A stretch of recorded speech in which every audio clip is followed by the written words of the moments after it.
The United States and China ended their trade negotiations in Geneva, Switzerland, and issued a joint statement on the 12th, announcing that both sides would suspend some tariffs on each other for 90 days, which attracted attention from the outside world. In this regard, geopolitical analysts have bluntly stated that the United States' reduction of China's tariff to 30% can be said to be a defeat in just one battle. The First World Trade War is over, and the United States surrenders unconditionally. Before I go further, we need your support to continue bringing you the latest news, analysis, and live information. Please give us your support, smash the like button, comment, share, and subscribe to all. In fact, all these had already been predicted in a book written 2 years ago. In 2023, I wrote a book called China 2023, the epic of global dominance, about China achieving global dominance in 2023. My book is an unbiased analysis of how it happened, the history of China's reemergence in the short span of the past 40 years. My book also predicted China's rapid high-tech revolution, Russia winning the Ukraine war, the decoupling of the world into two camps of the global South and the West, the prosperity of the global South countries, and the decline of the US. The goal of China is to bring prosperity and harmony to the world. All my predictions have become reality. This power shift has deep and far-reaching impacts on the future of humanity. Please click the links below to view my book and purchase. We need your support to continue. Back to the subject of today's episode. The United States and China issued a joint statement at around 3 p.m. Taiwan time, May 12. U.S. media Bloomberg and the New York Times pointed out that according to the statement, before May 14, the Trump administration's 145% tariff on China will be reduced to 30%, and China's 125% tariff on U.S. goods will be reduced to 10%. Tariffs have been Trump's obsession throughout his life. Tariff is his beautiful word, his only economic and finance policy, and his tool to bring manufacturing back to the U.S. The surrender is a failure of the Liberation War that Trump had designated on April 2 as the Liberation Day, when the tariffs were issued. The result of the talks on the 12th was equivalent to returning to the pre-liberation period. The First World Trade War is over, and the United States surrenders unconditionally. How can 145% suddenly become 30%? Analysts said frankly that the current situation can be said to be a one-shot defeat, and only tariffs were discussed, and other issues such as fentanyl and rare earths were not mentioned. This shows that the United States cannot survive without Chinese products. Trump has lost not only the trade war, but also the prestige and authority of the United States. After the trade war ends, no one will obey the United States anymore. Some analysts believe that the tariff reduction is greater than expected. Bill Blaine, a market strategist at Wineshift Capital, pointed out that this is the United States surrendering to China, and President Trump is retreating in this trade war with China. The British Guardian quoted Blaine as saying that the practice of the United States and China reducing tariffs on each other is like a typical bullying story. That is, the bully beats others, others fight back, and the bully gives in. U.S. Treasury Secretary Benson pulled the United States back from the brink of trade conflict with China. Bryan said, "This concession will further confirm the increasingly clear global consensus. Trump is a dog that only barks, but only bites dogs smaller than himself. He threatens, he poses, and retreats before every real fight." Trump's concessions again and again, and his increasing eagerness to let the outside world see that he is negotiating a deal, means that fewer and fewer people are afraid of him. Bryan mentioned that this highlights a fundamental problem, that is, the United States cannot afford a trade war. The U.S. debt is as high as $36 trillion. Trump promised to introduce a tax cut bill, but just like the failure of the Department of Government Efficiency DOGE, he can't cut spending.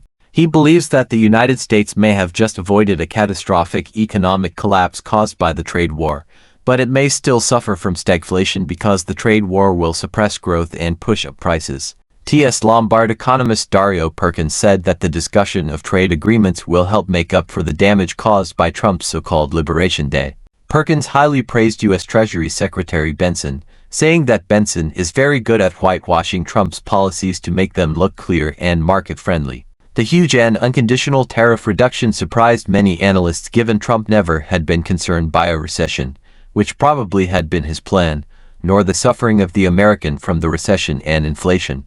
It is believed the only reason Trump initiated such an unconditional huge tariff reduction is he and the military-industrial complex need China to resume supply of rare earths, Otherwise, they will be paralyzed in a matter of weeks. In fact, we have been seeing increasing plane accidents of late. The other reason Trump and the US need China is the $6 trillion national debts due for refinancing in June. The US has been hoping China will bail it out like what China did in its financial collapse in 2008. Even though tariffs have fallen, but the damage has been done. Under the uncertainty of economic growth, layoffs and inflation, it will take time for American consumers to regain confidence. And even if they do regain confidence, retailers may face longer pain. According to media reports, the tariffs imposed by the Trump administration have begun to hurt the U.S. retail industry, and retailers, suppliers, and consumers still need to share a certain degree of pain. Analysts believe that although the tariff reduction exceeded expectations, imported non-food goods will continue to face a certain degree of price inflation for Americans. At the same time, the United States has only suspended tariffs on other important manufacturing countries such as Vietnam, rather than completely excluding them. The escalation of the trade war may have been avoided, but the tariff shock to consumers has not yet been lifted. Supply chain chaos under tariff turmoil. The agreement should encourage retailers to restart suspended orders. According to media reports, even before the announcement on Monday, there were signs that trade was beginning to pick up. This means that there should be fewer out-of-stock situations on the shelves during this year's holiday season, but the impact of supply chain disruptions will take time to disappear. Take toys as an example.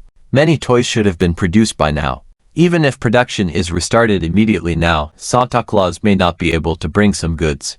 The greater risk is that mid-range department stores may receive a large amount of goods when the goods are no longer popular. For example, receiving heavier spring jackets and knitwear after the summer is approaching and the temperature has risen. This is exactly what happened in 2022, when supply chain problems on the eve of the 2021 holiday season caused casual clothing and small appliances to arrive 6 months later, and by then consumers had already turned to other goods. That led to a flood of inventory that stores were forced to sell at discounts. If the same thing happens again now, it will test retailers' resolve to resist price cuts. Over the past few months, consumers have rushed to buy goods in anticipation of expected price increases, with cars being the top target for those trying to get ahead of price increases. But Americans also bought home furnishings, electronics, clothing and footwear. And big, expensive purchases like cars or sofas won't be repeated and can drain money for other types of spending. Some American consumers may be reluctant to splurge for a different reason. They're still nervous about the recession. It's clear that many are cutting back on spending. The most nervous are already acting as if the worst has already arrived. Reusing cooking oil, for example. Even wealthy consumers are feeling the pinch. McDonald's said inflation and interest rate pressures that have plagued poorer Americans in the past few years are now spreading to middle-income customers. Sweet Green Inc., for example, cut its annual guidance on Friday, apparently because $16 salads are no longer popular. Chief Financial Officer Mitch Reback said same-store sales were positive in March but turned negative in April, coinciding with the tariff announcement. U.S. luxury demand has also weakened, turning negative in February, March and April after recovering in December and January, according to Citi's monthly credit card data. While the S&P 500 has rebounded from its lows, any recovery will take time after the turmoil. 2025 is a year when China's power is becoming more and more evidenced. Following the emergence of DeepSeek in February, that burst the Wall Street AI bubble with China taking over the future of AI technologies for the world. And then China stands firm with the rest of the world against the crazy and stupid tariff war initiated by Trump against the whole world, ignoring Trump's constant requests to speak to President Xi, forcing Trump to finally surrender. At the same time, China built fighter jets, missiles and defense systems, defeated the Western fighters and systems soundly in a proxy war between Pakistan and India in May, when India was resolutely defeated by Pakistan equipped by China. See another video from my channel. Thank you for watching. We need your support to continue bringing you the latest news, analysis, and live information. Please give us your support, smash the like button, comment, share and subscribe to all. Click on the links below to view and purchase my book. Thank you for your support.